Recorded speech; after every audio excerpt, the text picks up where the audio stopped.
Welcome to Making Sense of the Madness. We have a great show lined up for you today. We've got Stacy Washington, the host of Stacy on the Right, and the author of Eternally Cancel Proof, a guide for courageous Christians navigating the political battlefront, as well as my good friend Chrissy Mayr. Her comedy is hilarious. You can check it out all over the place, especially on iTunes. Live from January 6th is her latest. You're not going to want to miss it. Buckle up and get ready to make sense of the madness.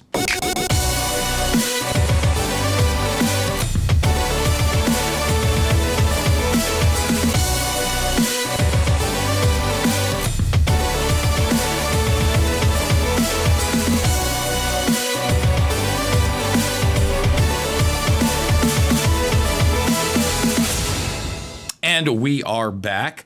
Stacy Washington is with us. Thank you so much for joining us. Now, before we get into the book and the show, how did you get into the political arena?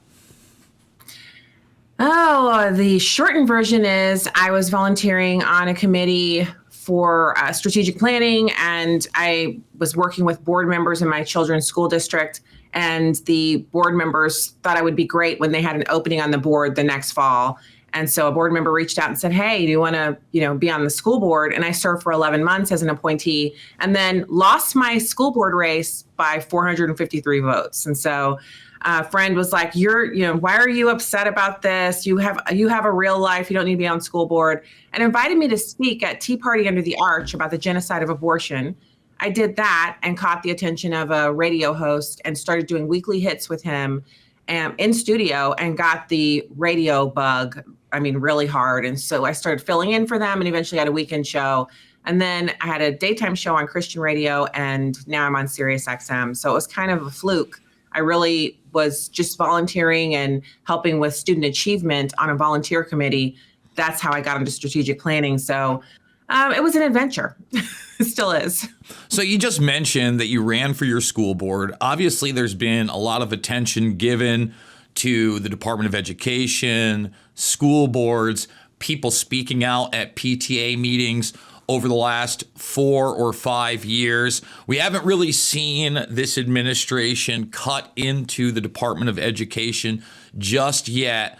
But what are your expectations? Because we've certainly seen a shift, not only in the political directive, but I would also argue the narrative in the past several years. And obviously, with the blanket pardoning of the January 6thers, Ross Ulbricht, etc., it does seem like action is going to be taken in that arena. What actions do you think are the most important? Well, I was off school board for a year and then served another term as a director and then secretary and vice president. So I did actually end up serving on school board as an elected member of our district. And I have to tell you, the things that you're talking about are all intersected. People used to tend to think of school boards and public school as a separate issue, but now we see they're all interconnected through the movement of Democrats, through their kind of NGOs, and even through their elected officials to make schools the battleground over which we fight our cultural wars through children. And so I write about that in the book. I write about critical race theory, which was the precursor to DEI.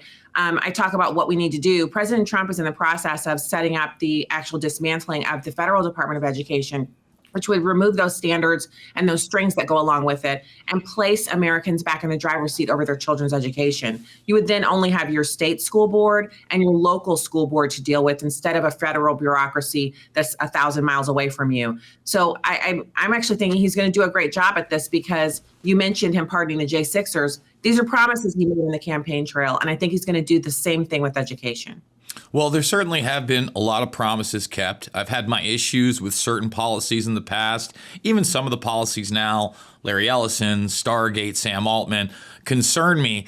But I've never seen an administration move this quick. And you mentioned DEI, diversity, equity, inclusion. Again, a hotbed topic for the last 5 to 10 years, really. And the biggest issue with that for me is the move away from any type of a meritocracy.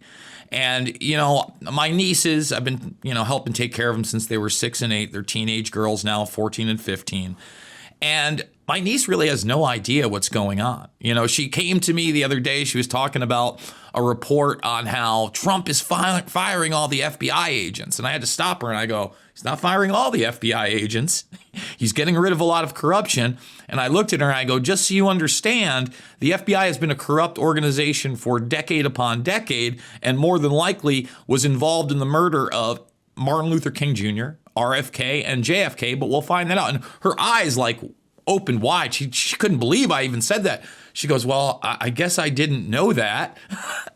And, you know, later on, we're talking about history. And this is, you know, she's about to go to high school. She hasn't even learned about the Civil War. You know, and my nieces are black. So I looked at her and I'm just like, they haven't taught you about the Civil War yet? So how do we move towards a meritocracy that we, you know, I feel like when I was a kid, you know, I'm 45 years old, there was much more of a meritocracy. And really the racial stuff, you know, when I was a kid, we didn't even have Black History Month, right? And it was controversial that they had given Martin Luther King Jr. a day. But at the same time, we were all taught what? Not to concentrate on the color of somebody's skin, but judge them by the content of their character.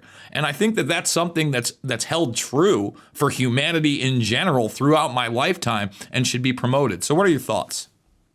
Well, I mean, you gave me a lot there. I'll start with me and my husband. We have 3 kids and they're all young adults. And so they've all been through K through 12 and 2 of them have graduated from undergraduate school. So they are, they're out in the world and we've had these discussions with them as well. One thing I encourage for parents is, you know, they have all the curriculum for your kid's school district on your kid's website. So you go to the school district website, you see what they're covering. And then over the summer, I would just basically call it mom work. I mean, whatever it was called, it was things that we were learning about over the summer that I felt like my kids weren't going to get in public school or they were getting it at the wrong time. And we eventually moved them to Christian school where they had a much more rigorous curriculum. And it was a challenge for them getting Latin and all of those rhetoric, things like that in so that they could advance their education. But for parents, you have to dive in.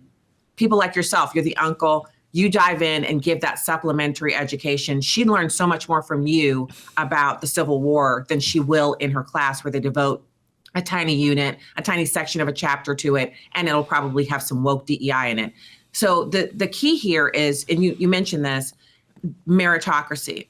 So children already know about that. We noticed our kids keeping score on their tiny little fingers at the age of 5 at soccer games because they grew up in an era where everyone gets a trophy at the end of the soccer game and they don't keep score, but the kids keep score. So human nature is to keep score and to know who's the best, even if you're not allowed to say she's the best or he's the best because that person's white or that person, you know, all this new nonsense. It doesn't really hold water because in the end of the day, we all know who the best is. We know who's the fastest, who's the smartest, who's the strongest, who's the richest. And we know the next 500 people under the richest. So we keep score. So the big thing here is to not deny reality and to give your kids the reality that they seek. Kids trust parents the most. Even in the teen years, when they look like they hate you, they still trust you the most because you're the one who's feeding them and clothing them and hopefully loving them as hard as you can, because that's the key to keeping the relationship strong from 13 to 22, 23 when they graduate. It's not a special book. It's not any kind of like, you know, routine. It's not manifesting. It's just loving them as hard as you can. When they think you love them as much as you can, they will have a relationship with you that's far stronger than any other bond that can be created with an outsider, even though they're going to have those relationships. So I think the most important thing that you said is the meritocracy. We all know it's there. We know who is the best and who's the least. And so we have to keep that in mind. And that goes with eliminating DEI. So President Trump and the Trump administration and people who oppose DEI like myself, we don't oppose it because DEI equals Black. Nina Turner said BLM, DEI, and CRT all equal Black. And if you want to get rid of those things, you want to get rid of Black people. Well, I'm sitting here and I'm Black, and I am not here because of CRT or DEI. I'm not a radio host or a TV host because of those things. It's because I've applied hard work and, you know, I've prayed and I feel like the Lord has given me some great things to do. But at the end of the day, I have to work to get these things and to keep them. So what you said is so important. And I hope, Jason, that you'll keep saying it no matter what people say to you, no matter how many times people point out to you, that's racist, that you'll push back and say, no, it's just the truth. It's the way life works. Just like we have a binary existence, male, female, yes, no, truth, and light and darkness, right? Truth and lies, light and darkness.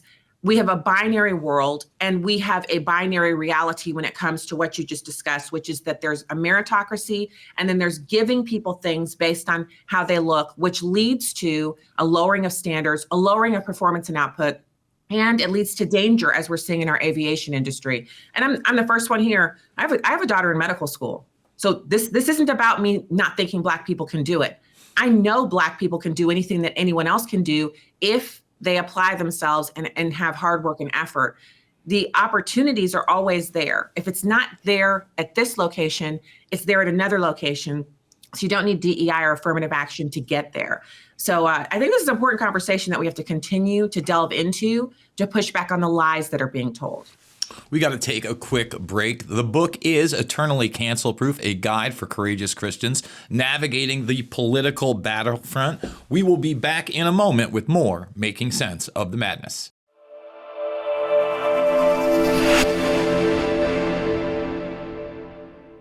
Everything you're showing us, Steve, I'm looking at it going, I want one of those. I want one of those. And I think you guys are too. So don't forget to go to the Patriot TV store, and you can see all of Steve's Made in America shirts and just everything. Shirts, hats, socks, sunglasses, you name it, workout gear, you've got everything. So we're going to bring some of our other people back again to show you some of the other items. Okay. And we keep changing, so you get a good idea of what we carry. Yeah, I mean, exactly. Look items. at the variety and look at the choices you have. Today's guest again was Steve Stern of the Flag Shirt Company. And again, they've been in business over 70 years. High quality products, fast delivery, and amazing customer service. So for any reason something doesn't fit, you can send it right back. And again, I'm going to say it one more time, the Patriot TV store. You've got to go to Patriot TV store and get your items now. What do a neurosurgeon, a country artist, and a television and radio host have in common? They all saw the writing on the wall. Big banks sharing your financial information with big government. Join them as owners in Old Glory Bank, the pro-America online bank that protects your privacy, security, and liberty. Invest today at own.oldglorybank.com.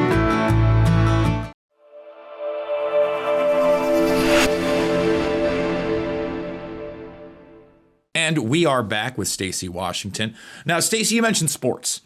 And, I think sports get a bad rap. People like to pick on jocks. They think it's big idiocy. But it is the one place where meritocracy, no matter what, eventually shines through. And that's not just school teams. My younger niece is on a travel volleyball team. Cost me the price of a used car every year. It's $4,000 to $6,000 every single year. It's not even for the year.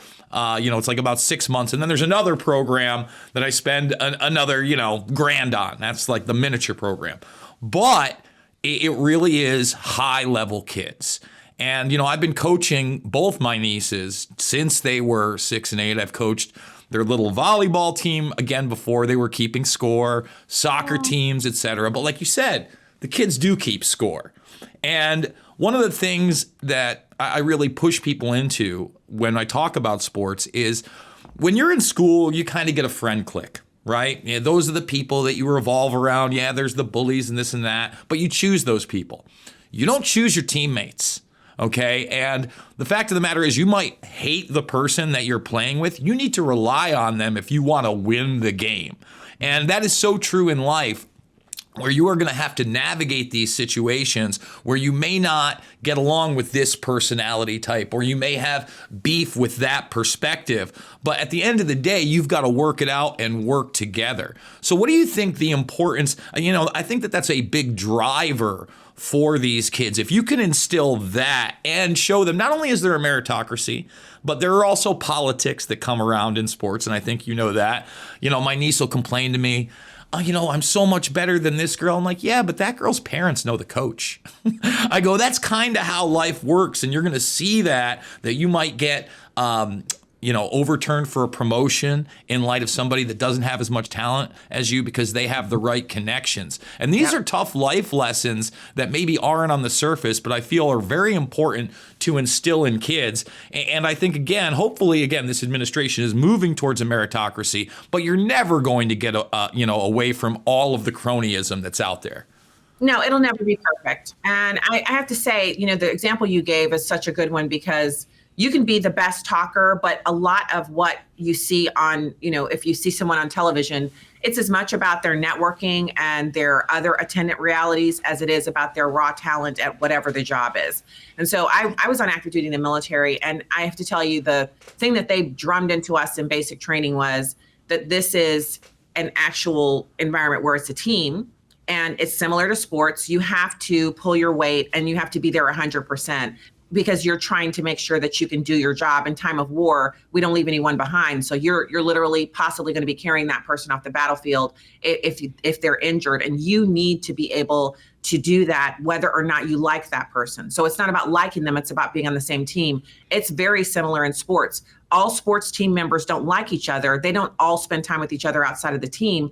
But when they're on the field, the court, wherever, in the pool, they have to pull together on that team to make sure that they're performing at their highest, best level so that the team can win, because that's the mission. So you have to be mission oriented. And as far as, after that team sports experience, which is to strengthen you, and I love it when people say, oh, that person was just a jock. Do you know how hard it is to actually understand the game of football and play it well, the physicality of it, along with the mental prowess of actually plotting out everything that has to go on that field and following and being a part of a team? It's very difficult. So being a so-called jock or a sports person actually requires another type of intelligence that's very, very important later on in life in the marketplace. And so I'll just say, Jason, if you put in the most effort, eventually your work will be rewarded. It may not be in the way that you think. So we plot out our plans, right? We make ourselves, this, first I'm going to do this.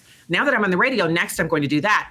But what you end up with is you're going to be on an adventure kind of your own making, but the outside forces will play a role. And sometimes the thing you thought, this is my dream job, this is the thing I have to do, that's not what you're going to end up doing. But it's about your hard work and effort, putting in 100%. If you're the first one there and the last one to leave, it's not because you're Black or you're Hispanic. If you're the first one there and you're the last one to leave, if you're the first one to turn in the work that your boss gives you, if you're the one who jumps back in and says, what else can I do for you? Your boss is going to come to rely on you, and that's your opportunity. So it's not about your coworkers. It's really about you and your effort. And we have to focus on that because our world has been infected with people who want us to say, no, Stacy, you just need to get to the right location because you're Black and you're a woman and you're a victim. And at some point, someone needs to repay you. I don't want that job. I don't want anybody to give me anything because of this is a 1% of who I am. It's the outside. Everything that matters is on the inside of me.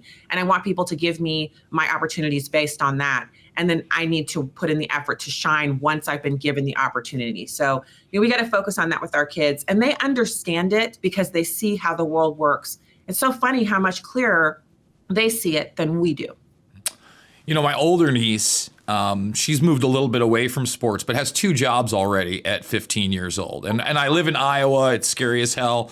But she has her conditional license at 15, got it at 14. My God, scaring the hell out of me. I know, totally bizarre. And 2 jobs, on top of school and all these other things. One of the drivers for me is to push them away from the victimhood mentality.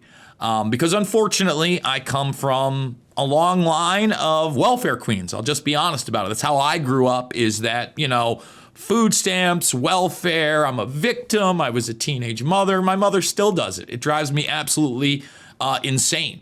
My sisters, same exact thing. Oh, if I can get this from the government, I'm going to take this. And, I'm really hoping to show them not only is that not the way, but that really does cause a lot of pain and strife when you are literally dependent on the government for your next meal, for the payment of your rent, for the gas that goes in your car. I encourage them to move as far away from that as possible. And anytime they think that their situation has oppressed them, to move away from that mentality and instead make a plan on how to overcome. So how do we push this generation into that? Because there is such a wide array of not only victimhood mentality, but what can I get? Because I deserve it. They're getting it. Why can't I get it? And why can't I get it for free? Well, so anything that's free, we've learned this with Facebook. Facebook's free because we're the product. We're on there. He's selling our private information, our emails, everything. And if you're getting something for free, then there are strings attached to it. And this is a life concept. And for people who break out of that, the freedom is truly not having someone who can take it away from you. Because right now, a lot of people are in a panic because DOJ is going through the government books and finding a lot of corruption and fraud. And they're going to take those payments away, and they're going to move USAID underneath the State Department. I mean, there's a whole lot of changes in government. And once those fraud payments are gone, people around the world who've been relying on US taxpayer dollars to fund their nonsense are going to be flat out broke with no income stream because they're reliant on the US government. And so that's the last place you want to be. And you might say, well, then I'll be reliant on my employer. No, you'll be reliant on your own hard work and effort, which will pay out in the end. So the thing for us is not giving. If there's anything you have to remember, and this is something I have to remind myself of, because when I get frustrated, I'm like, why am I even working this hard? Why am I even doing this? I'm doing it because if I don't finish, if I don't put one foot in front of the other and continue to do that, I can't go anywhere. The minute I stop moving is the minute I stop growing and I stop experiencing the life that God has given to us. And we don't know how many days we have left. So we got to make the most out of the days that we have. Every day you get up and you're still in your right mind and all your body parts are working, as far as you can tell, is a great day, right? That's a great day. Now, so you've already woke up to a great day. You might feel like you need 6 cups of coffee. So go get your coffee and then put one foot in front of the other to do whatever it is, the problem solving, whatever it is. You have to do it and then get up the next day. And it's not about perfection. It's about doing it every day. You just keep, okay, yesterday was crap. Didn't get much done. Didn't hit my goals, but today's another day. I'm going to do it today. I hear you talking about that generational thing. It's not just for people who have been experiencing welfare. A lot of people are stuck in generational traps in their family, alcoholism, obesity, whatever. We're all struggling with something. I think the people who are the most put together are the ones who the camera's trained on the one part of their living room that's clean, and that's the part they're famous for, and then the rest of it is a hot mess. And a lot of people admit that now. I love that about, today's influencers, Gen Z. I'm Gen X, so we were used to keep it tight. Don't let your crack show. But the younger millennials, and especially the Gen Z, they'll show you the pretty part that's all in all of their pictures, and then they'll show you just over to the side where all their kids' toys and their crap and some clothes that need to be returned. Everything's over there. So it's not. You have to focus on yourself and compete with yourself. If you're competing with other people and saying, I'm going to do this because I have to keep up with that person, you don't know what that person is doing. But the successful people, we know what they're doing. They're coming in early. They're leaving late. They're working through their lunch. They're putting in the 59 hours a week. The average millionaire puts in 59 hours a week. So if you want that, that's where you have to get. You have to get in a group of people who is doing the same thing, and you have to do it with those people and encourage each other to do those things and to keep going, and you will see success. That's how you prepare yourself for the opportunities that are going to come your way, so you don't have regret about not being ready to take advantage of those. So I encourage people. And then, of course, anthropologists show that people who have a faith tradition, who go to church once a week, most weeks during the year, not all of them, but most weeks, they live longer, they have better sex into old age, they have less weight gain, and they have happier marriages. So if I look at those statistics, I'm like, well, I can drag my buns to church once a week and see what's going on in there and make some friends at church. So if I have a sick kid, which happened to us, and we were back and forth at the hospital, my husband was living there, and I was going back and forth with hospital not far from where we live. And during that time, people that I knew, people from Bible studies from like 15 years ago, showed up at my door. They would text, I left something on your doorstep. I would come back from the hospital, and on the little bench outside our front door would be dinner for me and the kids and my husband. People prayed for us. People would call me up 5 minutes before my radio show would start, and I'd be sitting in my studio crying about everything that they'd been doing to my son all day, and I need to be live on the radio in 5 minutes. And I would literally be sitting there, my phone would ring, and it would be a friend, I'm calling to pray with you. and they would pray with me for 3 minutes. I get off, I have 2 minutes left to dry my face off. Thank God it's radio, they can't see me, and do a 3-hour program. So this is what I encourage people to do. Life is so much more fun with people who'll cook you a meal, who'll hold you up when you can't stand up, who'll let you call them and cry, and who will celebrate with you when you have wins. And you find those people, some people find it at work, some people find it in clubs and organizations and not-for-profits, and some people find it at church. But I encourage you to take advantage of the fact that you're sitting upright today, whatever you're facing, go get some people to go through it with you so you can enjoy your life. And then it'll be your turn to drop off a meal, to mail a card, to call somebody up and pray with them, to text them a prayer. And your life will be so rich and you'll be better able to withstand everything that's going on. I mean, the Biden years were carnage for a lot of Americans. They really suffered. The costs were so much. They had to give things up. And now we have President Trump coming in, and it's going to take him a while to fix it. So if you're struggling, you need to struggle with people, because that's the way you're going to get through it. So I just encourage that. I mean, I can't stress it enough how great it is to know that if I'm having a problem, a real problem, or one of my kids is having a problem, that I can text 2 little friends and say, my daughter said she da-da-da. She's 4 hours from here. I can't do anything. And they will text back praying. That's it. They'll text it. No details, nothing, praying. And I immediately feel better. And then she'll tell me, Mom, I feel better, blah, blah, blah. Or it's a great thing to have that to rely on. The book is Eternally Cancel Proof, a guide for courageous Christians navigating the political battlefront. You can get it on Amazon. And where else can you get it, Stacy? Well, wherever books are sold, but I know how people tend to try to hate Amazon, but I don't. Amazon helped me publish my book. I'm self-published through my little publishing company. It gets to you in less than 2 days. Go to Amazon. All right, Stacy Washington, thank you so much. We're going to take a break. We're going to come back. We got Chrissy Mayr with us. We'll be back after this with more Making Sense of the Madness.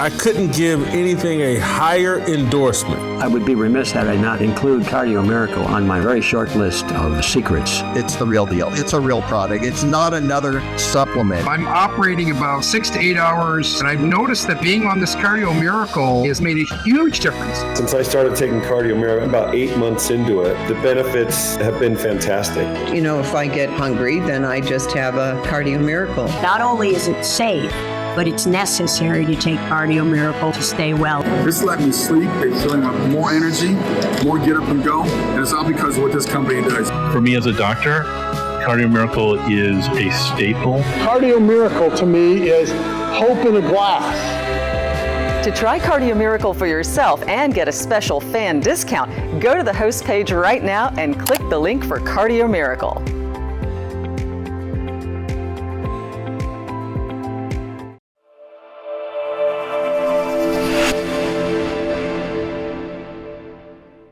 And we are back. We are now joined by comedian Chrissy Mayr. It has been a hot second since you and I have done a broadcast together. Yes. I think it's kind of hilarious that your comedy special, which is a big hit, by the way, live from January 6th, kind of teeters on the fact that we met for the first time on January 7th. That's the first time that I did your podcast in a hotel room. The day after that with Riss Flex. Mm-hmm. It's been now 4+ years. You've expanded. I mean, you've been doing your podcast now. I've physically expanded because I just had a baby, and I'm waiting for things to come back together, Jason, and they're not coming back together as quick as people said they were. So I have a bone to pick with those people, and you know who you are. Well, you've had that, I keep up on my Chrissy Mayr. You had that baby, what, about 6 to 8 months ago, or are we almost a year out? Yeah, 9 months ago, but I'm still going to go around saying just had the baby. He just flew out. But he is standing. He is trying to stand by himself, and he's crawling. So it's really crazy how fast time goes. That is what a baby does to you. It reminds you of just like how fast time is moving, whether you're ready or not. Well, look, time only goes in one direction. And, I blinked and it's been 4 years. I'll blink. It will be another 4 years.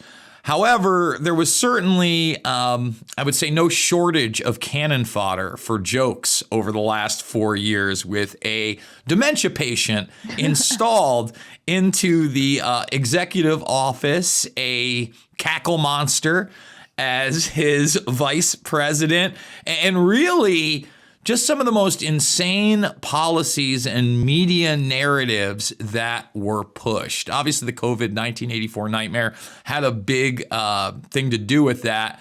What were some of the narratives that you found most troubling, and what were the ones that you tried to focus in on your comedy? It has been really a crazy 4 years, Jason. And I think the biggest issue is that the things that we as a country had to get used to as being considered normal, right? Now it just seems like with Trump back in office, I wasn't a fan of his first term. It took me till about 2018 to come around on Trump. I actually embarrassingly voted for Jill Stein in 2016. So it's not like I was ever a Hillary supporter, but I just thought my vote was doing more for Jill Stein, who I think, I don't know, took a bunch of money and spent it on hot tubs. I don't know. I'm not really following her very closely anymore. And then we had 4 years of weekend of Biden's, and the things that we as people had to accept as normal was mainly just around like the trans hysteria, the trans social contagion that.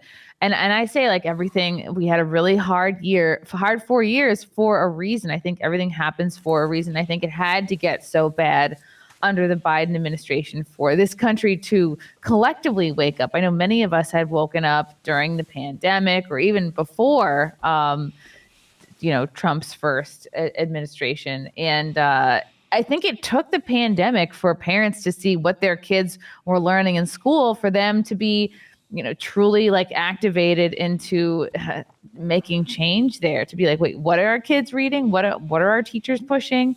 And in that sense, I'm thankful for the pandemic. So, and now that I have a kid, I'm grateful for everybody who like Moms for Liberty and all those who have like stuck their neck out and done the work. And to now we're at the point in 2025 where Trump is saying there are only two genders. And it seems like he's on the path to putting these doctors out of business who have been, making all their, the gender affirming surgeries. And I think if you're gonna affirm someone's gender, like, have we ever explored it going in the other way? Like if someone's growing up, like if I as a woman, I'm like, hey, I don't feel womanly. Maybe I will get a new push-up bra. Maybe I will get implants. Like what?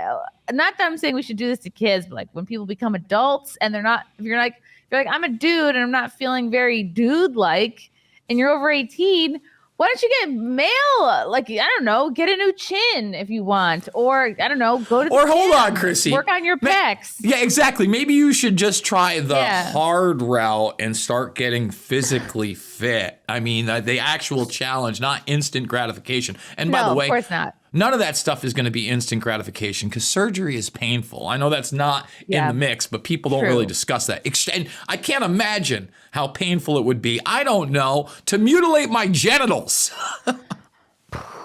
I don't know. That seems to be like the last place you want to get surgery. And I don't know. They've got leg lengthening surgeries. Let's pursue that first. No, I'm obviously kidding. I'm happy that all these surgeries seem to be mostly coming to a conclusion. But in terms of answering your question about fodder, like I'm almost like, gosh, am I going to have enough to joke about these next 4 years? But I think there will be so much material just for the, if Trump is not doing something joke worthy, certainly the people around him. I mean, like, it's fun to make fun of RFK, but I hope Nancy Pelosi sticks around until she dies, basically, because when I first heard that a Pelosi injured themselves wearing high heels, I thought for sure that was her husband, Paul. But I was dismayed to learn that it was old Nance. Well, let me just say this about the Paul Pelosi thing. I'm actually a little more sympathetic on that one. I know a lot of people were talking about that being his boyfriend, etc. I'm just going to let everybody know, and I actually went live after I found this out I think it was within 48 hours of the hammer attack. I forget what her name is, but basically his girlfriend was somebody that I had actually come across through 9/11 Truth many, many years ago. No way. We were supposed to stay at her house, and then we walked into her house, and it smelled like one of those homes. You know what I'm talking about? And she was an older woman at the time. Okay, like she had a younger guy. There were babies around. And then, I mean, we're not going to get too graphic, but then again, Chrissy has interviewed many an adult film star. Yes, I can handle it. She had a photo shoot done where she had an American flag with the pole shoved in many an orifice. Chrissy. That is not the way to express your patriotism, people.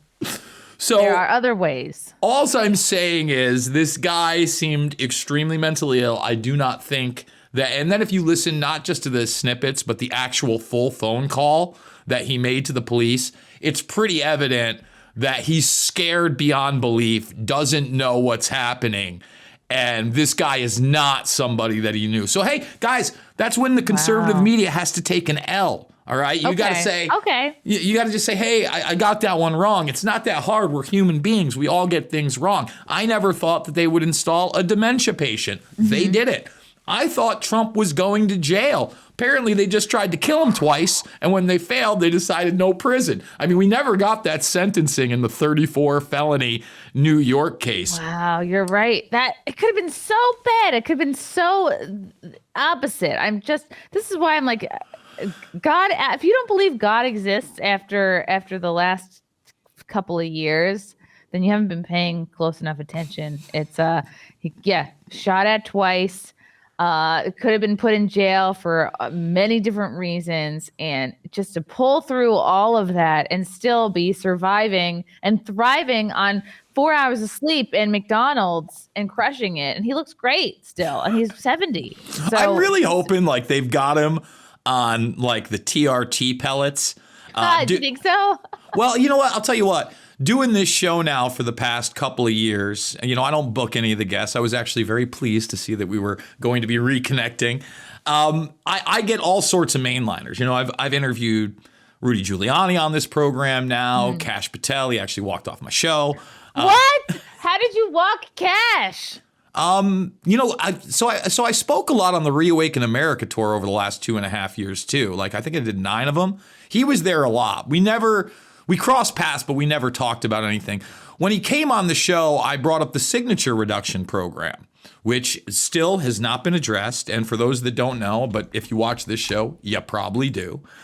This is the secret military program that was written about via Newsweek that nobody wants to acknowledge. This is 2021. Whoa. Where it admits that the Pentagon has a clandestine force larger than the CIA, that there are 60,000 people doing domestic and foreign operations in this country, and that they are inside private businesses, consultancies, and household name companies. Now, obviously, that's Google, Facebook, X, Lockheed Martin, and they have access to literally every single database. So if they want to create a human being, they can create a human being. If they want to alter your records, they will alter your records. So this guy, William Arkin, actually travels with one of the members of Signature Reduction. Now, Signature Reduction is not the official name. It is in the paperwork as an art form. It has been around now over a decade, really closer to a decade and a half. Wow. No hearings, no audits. And not only are they able to say access things like a DMV or a social security office, get fake plates, fake IDs, but here's the kicker, Chrissy, if we haven't had this conversation, they also have access to our DARPA tech. So, the DARPA. So what you're looking at right here looks like a glove. Or I'm sorry, hand. No, it's actually a skin glove, okay? A manufactured silicone hand sleeve used to evade fingerprinting and create fake identities for clandestine travelers. So let me explain. And of course, they do the molds and who's that man? He's a looker. Oh, he is very sexy. He looks like Deadpool. Again, that's the guy he was traveling with. Okay, so that's the special operations guy. But the hand itself, I want people to really think about this. If they have your biometric information, they can print your fingerprints on that. So they could set anybody up they want. Jason, this is why I never do any of the fingerprint stuff. I don't do the fingerprint to get into the phone. I don't do any of it. Okay, I'll just forget my password like I've always done. Password? Listen, guys, just so everybody knows, I'm not taking pictures of my Johnson. Watch. That's it. You're right in. You're in. Like, it's a swipe up. There's nothing on here that I don't need anybody else to see. And that's not because I don't think you should have privacy, but like you said, look, we all give up our biometrics. Yeah, I'm Jason, pretty sure they've got these. See your dick pics. I don't have your phone locked up. Just sort of leave them open on a bar and then walk away and be like, oops. Oh, yeah, that actually is me. What's your name? The mystery. That's how you meet people. Those hands, aside from the fingerprinting, Chrissy, also emit human oil. So in other words, if you maybe gave your data on a 23andMe, maybe... People who did that are so stupid. How could they not see this coming? Why would we send away our genetic material just to be like, oh, I'm 13% Irish. Is that worth it, people? No, not worth it.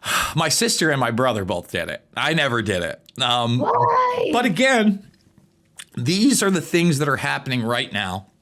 One of the concerns I have about the administration is obviously the push forward in technology, the inability to address Operation Warp Speed, the COVID-1984 nightmare, to continue to promote mRNA.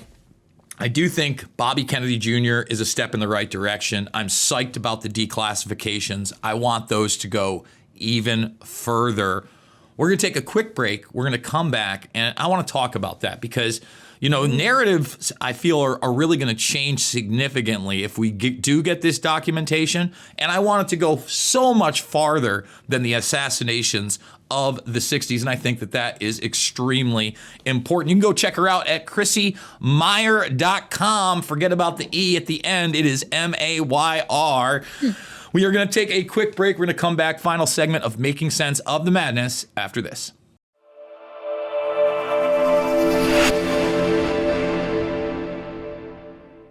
What do a neurosurgeon, a country artist, and a television and radio host have in common? They all saw the writing on the wall. Big banks sharing your financial information with big government. Join them as owners in Old Glory Bank, the pro-America online bank that protects your privacy, security, and liberty. Invest today at own.oldglorybank.com.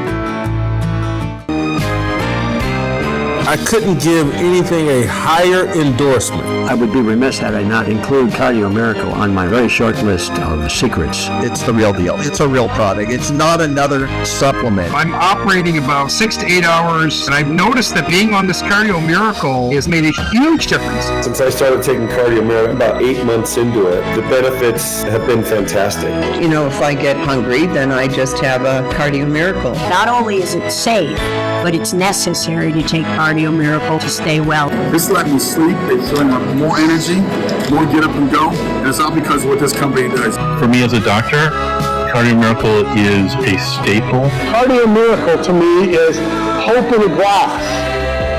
To try Cardio Miracle for yourself and get a special fan discount, go to the host page right now and click the link for Cardio Miracle.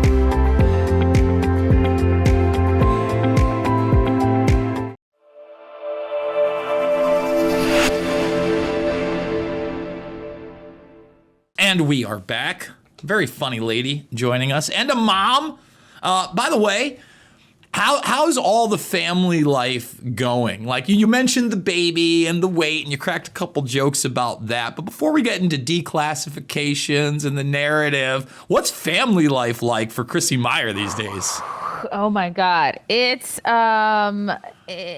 being a mom is wild, because I remember people when I was about to give birth, they were like, get as much sleep as you can. Those people were not kidding. I haven't slept more than like 2 hours at a time in the last 9 months. But no, it's great. It's great. My husband is super helpful. We share the workload. Like I take care of the baby, I feed the baby, and he sleeps. So we find that we really divide it up evenly that way. I think listen, I know that you have a very, very, I don't know if you're married yet, but I would assume. Yes. Yeah, we got married in 2023. And then I got pregnant a month later while I had a summer of drinking White Claw. So I recommend that fully as a fertility pad for people. Well, I hope you were the one drinking White Claw and not your husband. I have still, as a man, refused to drink any seltzers whatsoever. I'm taking that to my grave. I'm not going to watch Titanic either. Yeah, sorry, James Cameron. Never happening. Going to my grave without it. Let's talk narrative management, declassification. What are your thoughts on this? Because a lot of people want the Epstein quote unquote list. I've been an advocate. There is no list. There's plenty of. Really? That's ridiculous. There's a list? There's no list. That's Chrissy. That again is a conservative talking point that is total bull. What you know what there is, all right? And I hosted the 4th hour of Jones when everybody thought they were going to get the list. Remember when we were going to release the list? I was like, you people are morons. No offense.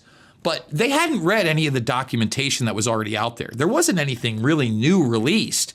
The vast majority of what was released had already been released with a few more redactions and names. So when everybody's, breaking news. Yeah, we broke that in 2017. Wow. They've been around forever. I can name the names. It's not hard. I know who these people are. Leslie Groff, Sarah Kalin, Nadia Marcinkova. They worked with Epstein and Ghislaine Maxwell. They were part of the sweetheart deal. We know that Les Wexner gave him the mansion, okay? We know that Alan Dershowitz was his lawyer. I'm not accusing Alan of anything, as he did win in court against Virginia Giuffre Roberts, but the names are out there. We know that they had a multitude, when they raided Epstein's homes, of binders. Binders full of women? I've heard about those from John Kerry. All I know is that the binders don't even let you see what is on the spine, and the spine of the binders are blacked out. Then you look in that same room, and there are Maxter hard drives that have already been taken by some police unit because they have the tape on them, but they have been returned. So we know there are hard drives. Oh yeah, there are burned DVDs in the same location, literally showing you on there that they've done that. They were blacking out the photographs that were around the home, okay? Wow. So listen, it's not a list. What happened was that you had Epstein that would, first of all, he was the main abuser, but then would also pimp them out for other deals. The real reason that the vast majority of this can't come out is not only the intelligence connections, but because he was an arms dealer. In fact, when that big list hype was around, comedian Louis Black actually got asked on the They Might Be Drunk podcast about Epstein, and he'd actually gone to Epstein's home, and he said something really incredible. Again, nobody in the media picked it up, okay? He went there with his manager, obviously didn't know who Epstein was, said there was going to be good wine there. Late comedian David Brenner was with him. Said there was really nothing that was suspicious there. Epstein seemed to be with an older woman. He would assume it was Ghislaine Maxwell. Obviously didn't remember that. But this is where it gets really interesting. He says that Epstein pulled him into another room, and he had a big whiteboard in front of him. And he said to Louis Black, "Do you know what that is?" Louis Black had no idea. He goes, "No, I don't." He goes, "Well, I was discussing weapons systems with the Israeli defense minister last night." Now, I want everybody to kind of think about that for a minute, okay? You got a big whiteboard, you got the Israeli defense minister there, and you're talking about weapon systems. What do you think he was doing? He knew Khashoggi, not Jamal, but Adnan, who was who is it, Adnan Khashoggi? I'm probably butchering his name, but he was an arms dealer. And when you talk about Iran-Contra, guess who bought all the weapons? It wasn't the United States. It was Israel. Israel actually bought the weapons from Czechoslovakia and another Eastern European nation, sent them down through their advocate, Mark Rich, and we then repaid them for that plausible deniability circle. So I expect that Epstein was probably part of the Iran-Contra network. They don't want that out there, but certainly an arms dealer. The molesting kids, terrible. But a lot of that has been shored up. I mean, Jean-Luc Brunel, who was, forget about a list, on planes with them, wearing IDF hats, by the way, wearing Israeli Defense Forces hats. I don't know if you know this, but he was actually picked up.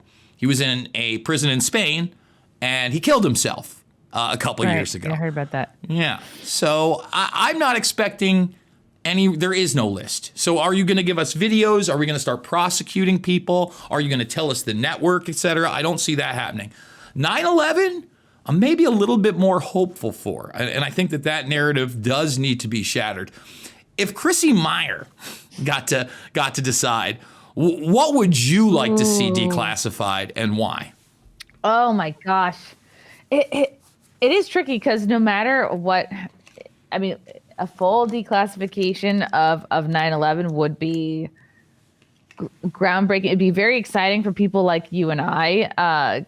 But I think it would be kind of traumatizing for a percentage of the American people, because then they're just going to be like, well, I guess we just can't trust. I think it would be good. It would be the necessary, it'd be actually horrible for the families who, had family and friends die in the buildings. But it's already horrible. They've been lied to. And there's so many family members. It's a bit of a paradigm shift to go from we were attacked to, possibly was this done on purpose, by people in our own country. So, and it's better that people know. I think get it all out, and 9/11 would be exciting just because that's affected a lot of folks, and it's kind of still within our lifetimes. Whereas I feel like JFK, MLK, it would be interesting from a historical standpoint, but 9/11 still pretty fresh. 9/11 is the basis for the vast majority today of what our foreign and domestic policy still is.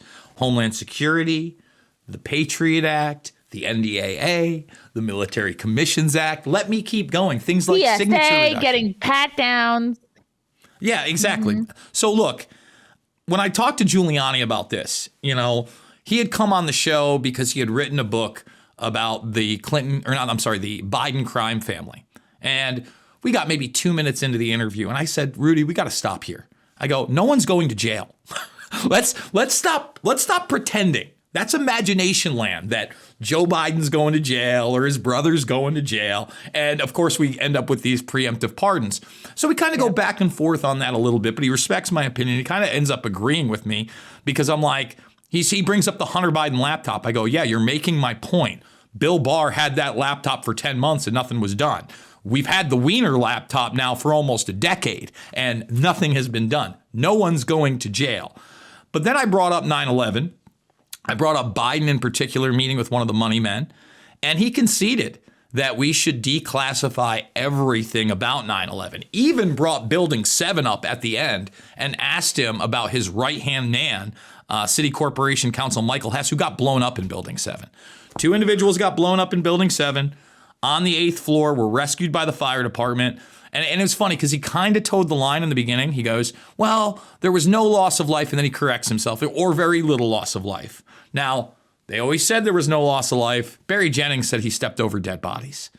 The reason they didn't even have to mention that in the 9/11 Commission report is because they towed that line that nobody died in there. People died in Building 7. It's time to come clean. If you really want to, quote unquote, dismantle the deep state, you've got to expose the actual criminals. There has to be some type of accountability. Does that mean Hillary Clinton's going to jail? Absolutely not. Absolutely not. No one's going to lock her up, everybody. We have to be realistic. And the other thing is that we have had such corrupt political behavior. I think that if you expose these people in the court of public opinion, it does so much more than putting them in a prison cell. Because once they go into a prison cell, I think that there's going to be a certain sect of the population that will sympathize with them and act like they were set up and act like they're a martyr, when that is not the case. What are your thoughts? I agree. I don't think Hillary would ever go to prison. She's just too gosh darn big and powerful. And then, who would Bill hang out with every day? Who would keep him company? Gina Gershon. and any other floozy actress that he wanted to bone. I'm not saying he slept with Gina Gershon. I'm just saying he was coming out of her house all the time at odd hours. Wow. So who knows? Maybe he was just helping her declutter or, do some spring cleaning, just throwing out any old underwear that doesn't fit anymore.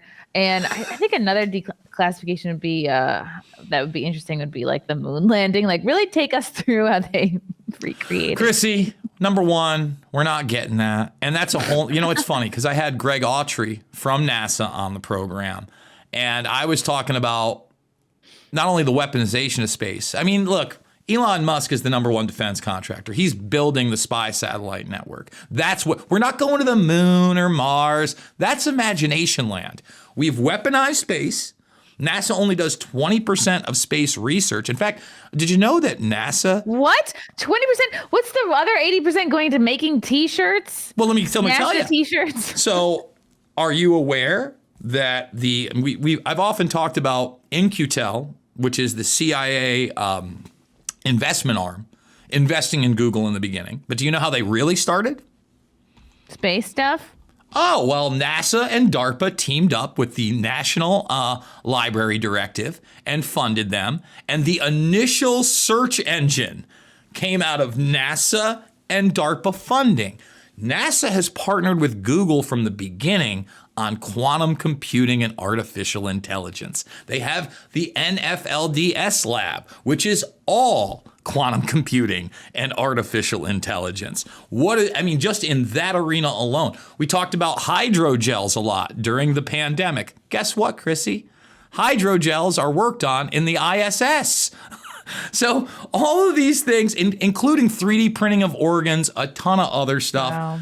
We got to do a Bermas Brigade podcast soon enough so we can go for like an hour and a half. Unfortunately, we've got restrictions on time limits. I want everybody to go to ChrissyMayr.com. Again, forget about the E. Go check her out and go check out Live from January 6th, still available on iTunes and all other podcast networks.